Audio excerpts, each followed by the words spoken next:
Megjithse kampionati është në pauzë për shkak të impenjimeve të skuadrës përfaqësuese, trajneri i Tiranës Gugash Magani ka mbajtur një konferencë shtypi ku fokusi kryesor ka qenë vendimi i Komisionit të Disiplinës për të pezulluar 3 lojtarë të bardhebluve pas ngjarjeve të ndodhura në kryendeshjen e javës së dytë të kampionatit ku kryeqytetasit u përballen me flamurtari.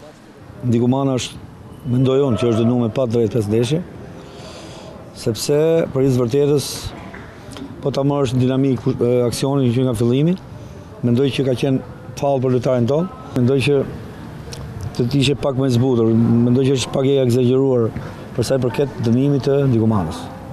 Edhe të Veliut, mendoj unë. Ndërsa për lojtarët tjerë mendoj që është prudent. Unë kam 7 muaj në Tiranë dhe asnjëherë nuk kam fol me lojtarët për të përdorur pra forcën, dhunën për të marrë rezultate. Vetëm sot kam marrë kontakt me drejtuesit dhe do të apelojmë të 3 lojtarë. Tekniku i bardhebluve foli edhe për sfidën e javës së ardhshme ku Tirana do të luajë për herë të parë në transfert për këtë sezon kundër vllaznisë në Loro Boriçi.